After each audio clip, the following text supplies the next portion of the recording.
স্বাস্থ্যক্ষেত্রে নিরাপত্তা নিয়ে নবান্নে আলোচনা।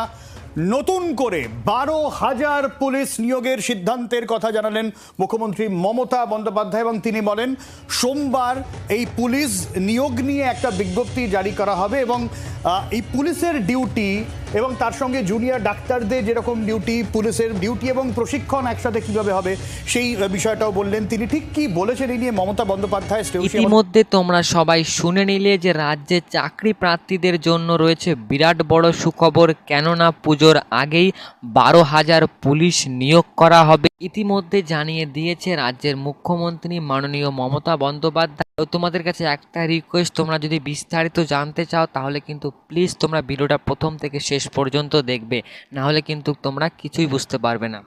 12,000 পুলিশের রিক্রুটমেন্ট আটকে ছিল, এখন অর্ডারটা আসেনি। সোমবার সম্ভবত ওটা অর্ডার আসবে। এগুলো যদি আগে হয়ে যেত আমরা রিক্রুটমেন্টগুলো করে দিতে পারতাম। 12,000 সংখ্যাটা তো কম নয়, পুলিশের রিক্রুটমেন্ট করতে একটু টাইম লাগে।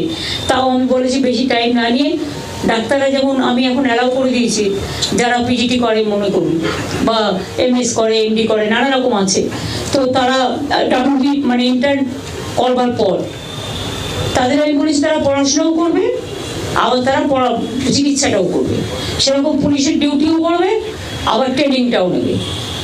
এইটা করলে আমরা কাজগুলো ওই 3 মাস 6 মাসের ট্রেনিং দেওয়ার প্রয়োজন নেই, কারণ আমার অত ম্যান পাওয়ার নেই। ম্যান পাওয়ারটা সব জায়গায় দিতে হয়।